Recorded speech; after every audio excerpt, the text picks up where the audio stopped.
What's up, everyone, and welcome back to the MMA Zone. Today, let's get started with what's next for Merab Dvalishvili after UFC 316 win. Merab Dvalishvili has struggled to silence his critics in recent months, despite doing nothing but win. And before we continue, make sure to leave a like on the video to help support the channel. But following UFC 316, one would think the Georgian champion has finally muzzled his doubters. Dvalishvili faced Sean O'Malley for a second time, and while the former bantamweight champion was able to defend multiple takedowns early on, the pressuring Merab outstruck him on the feet. Eventually, as Merab continued to move forward like a machine, he was able to put his vaunted wrestling game to work. In round 3, Dvalishvili finished the deal with a nasty north-south choke. So what's next for Merab? Leading up to UFC 316, the bantamweight champion acknowledged that a fight with Corey Sandhagen makes sense. Well, Sandhagen was in the crowd at Saturday's card, and when Merab was asked about the possibility of facing the Sandman, he repeated his willingness. That's good news for Sandhagen, who, ahead of Saturday's card, said this: "In all honesty, I want Merab to win because I think that Merab will actually take a fight against me. I've kind of been watching the interviews and the way that Sean's been answering a lot of the questions this week, and I don't know if he'll be super stoked to fight me in the championship fight." And what's next for O'Malley? Given that he's lost to Merab twice now, it'll be interesting to see if he moves up to featherweight. As Chael Sonnen recently told the Schmo, if Sugar lost again to Merab, he'll need to explore his options. O'Malley's coach Tim Welsh told Ariel Helwani ahead of UFC 316 that 145 could be an option for the star moving forward. But what do you think? Should O'Malley move up to featherweight? During the post-fight press conference, Dana White said that he's going to give Sean O'Malley some time to reflect on his loss and spend time with his family before asking him what's next. Sean O'Malley also broke silence on the fight. During the in-octagon interview, O'Malley said the following about the Merab fight: "I didn't feel like it was going to go like that. Merab's a mother." Then this morning, O'Malley released the following video to his social media. Alright fellas, we're back home. Appreciate you guys. Sorry we didn't get the job done. We'll be back. Love you guys. What do you think should be next for both Sean O'Malley and Merab?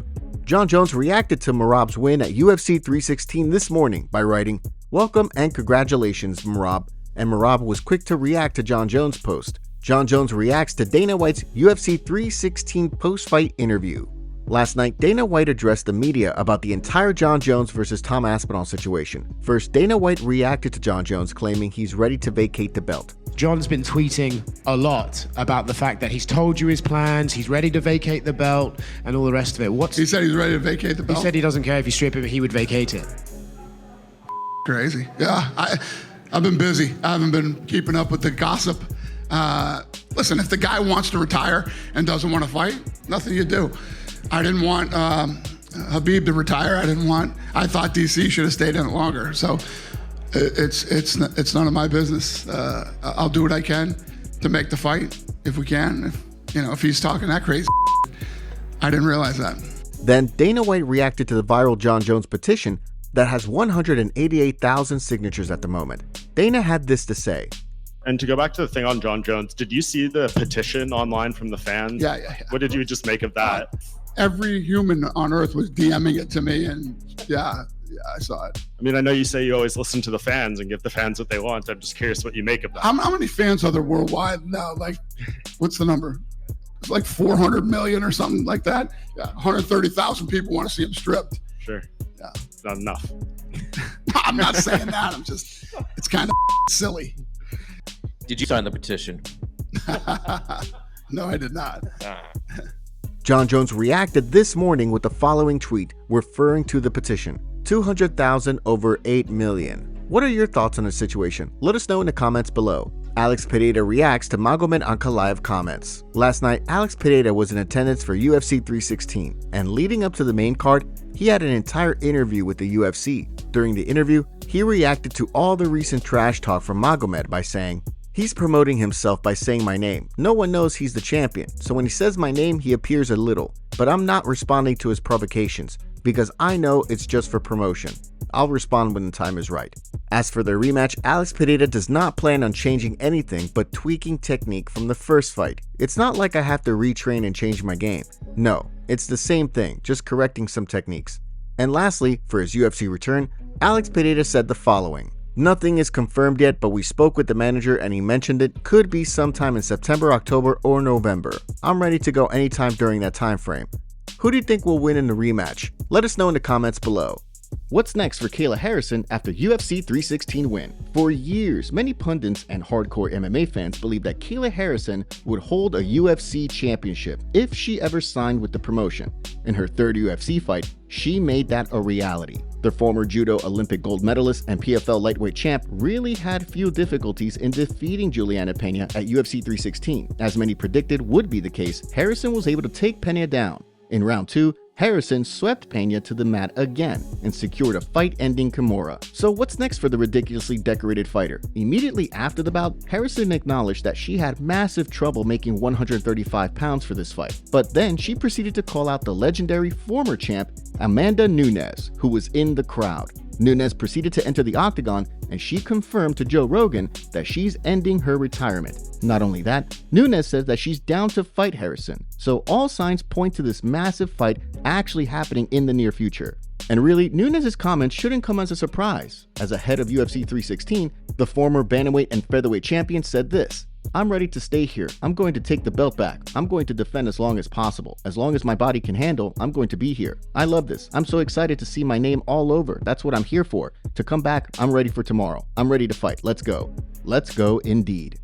Garry sends a message to Belal Magomed. With Della Maddalena expected to face Islam Makhachev in what will be the Australian's first bout as the UFC's welterweight champion, Garry is delivering a fiery warning to Belal Magomed. In April, Garry ensured that he remained in the title shot mix at 170 pounds by outscoring Carlos Prates for the unanimous decision win. The victory returned Garry to the win column, as in December, he dropped a decision loss to Shavkat Rakhmonov. The defeat was the first of Garry's pro career.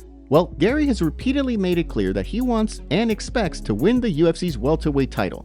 But as it looks right now, the Irish star will need to record one more win before he gets tapped for a title shot. So that could be why Garry recently had this warning for the now former champion, Belal Magomed. "I am going to box the ears off you because I'm the best in this division, hands down. Belal, learn from your last loss and never, ever, ever try and stand and bang with me." Even if you're not an Garry fan, you probably would admit that he has a point here, right? Leading up to his fight with JDM, Magomed repeatedly talked about how good his striking is, but JDM outscored him on the feet and ended his reign. Well, Garry's comments got back to Belal, as the rugged fighter responded to the outspoken welterweight with this: "I'll see you at an MSG." Could we see the UFC book Magomed versus Garry for the promotion's next card in New York City, which typically takes place in November?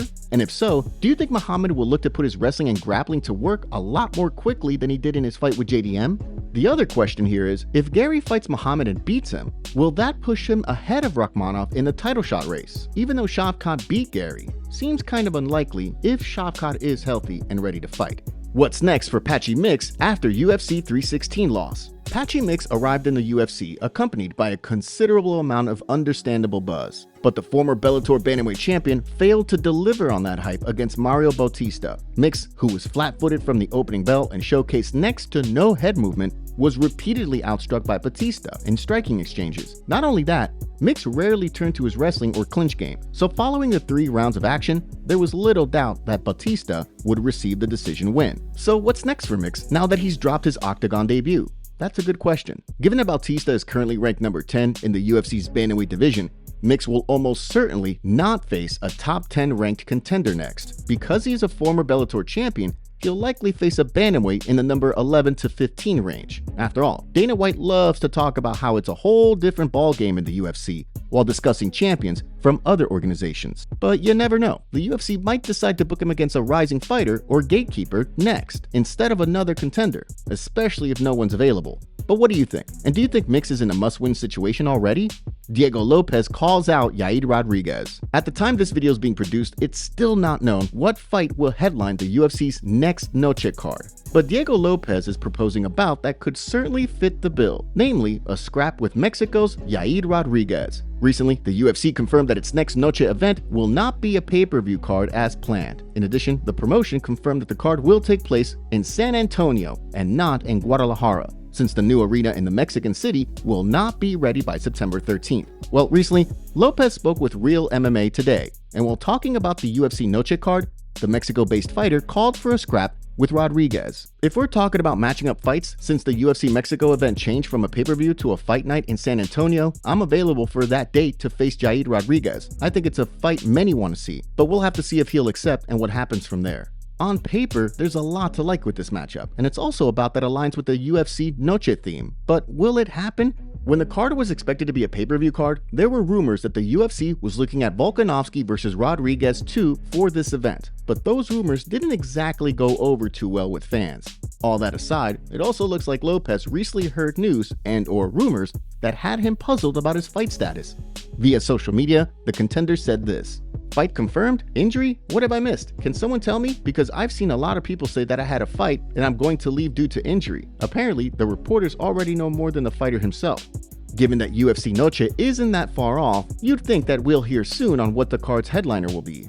Della Maddalena receives warning for Islam Makhachev fight. Not everyone believes that Islam Makhachev can be the force he was at lightweight, and that he'll add the UFC's welterweight crown to his resume. But one man who's trained with Makhachev, Vicente Luque, clearly believes the Dagestani star has a good chance. As this video is being produced, it's not known when Makhachev will face the new welterweight champion Della Maddalena, but the fight is expected to happen before the year's out. Although Makhachev has established himself as one of the best lightweights to ever walk this planet, not everyone is convinced that he can duplicate that success at 170.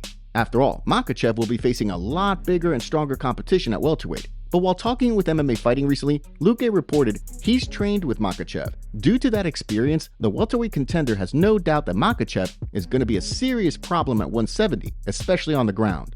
I've trained with him a few times, so I could say that he really is very good on the ground. A ton of pressure and technique. He's not weak for the division. I don't know how he's working, if he's looking to add more weight and maybe more power compared to when we trained, since he was always fighting at 155, but he has a lot of pressure and isometric strength. Luque also added, his ground game is very refined, right? As for the height, he's not that tall, but if he compensates with the ground with his top-notch wrestling, I think he won't have problems in the division. Of course, that it's different, we're stronger, it could be more difficult as the fight progresses, 3 or 5 rounds, and the power is a whole other game. That makes a difference. These comments are pretty interesting, given that Luque has fought many top-tier welterweights throughout his career. But what do you think? Do you see Makhachev defeating JDM and hoisting the welterweight title? Concerns rise for Nick Diaz being kidnapped? In recent years, it seems like most headlines involving Nick Diaz are tied to unfortunate and distressing news, and once again, that appears to be the case here. If you follow the Stockton legend, you know that Diaz was expected to return to the octagon last year for a fight with Vicente Luque.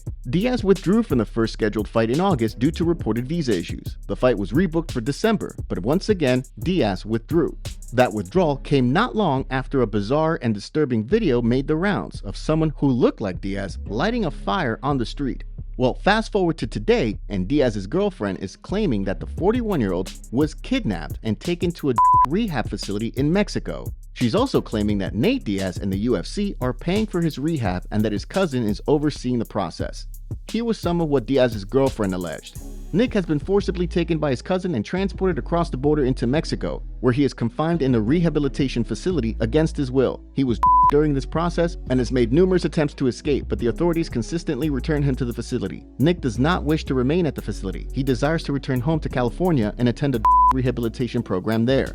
The story gets even more disturbing, as she also claimed this. BBJ told me that they had to him for their own safety because of his psychosis and size, and the fact that he is Nick Diaz, a pro fighter. Finally, according to more posts that have been attributed to Diaz's partner, she's claiming she's not allowed to see the fighter, even though she's reportedly been with him for a while. Further, she's also claiming that Diaz has been estranged from his family, and so she doesn't understand why his cousin is apparently in charge. And before we continue, we have a favor to ask. Help us reach 200,000 subscribers on MMA Zone by subscribing and turning on notifications for daily MMA content. Seriously, we rarely miss a day. Well, it looks like Nick's coach, Cesar Gracie, broke silence on the rumor and confirmed that Nick is in fact fine and he's healthy. He posted on Instagram writing, "Nick is healthy and well, not cloned or kidnapped. Has not joined MS-13, does not have a girlfriend but is probably looking." When Nick Diaz's coach released this statement, his girlfriend released a video on her Instagram story with Nick Diaz in Houston and posted screenshots of what seems to be someone close to Nick Diaz saying he wanted to marry Kay. She then also somewhat confirmed the two have been fighting, so right now it seems like she might have made up the entire story to get his attention. What do you think of this whole situation, and why do you think all these crazy rumors keep starting about Nick Diaz?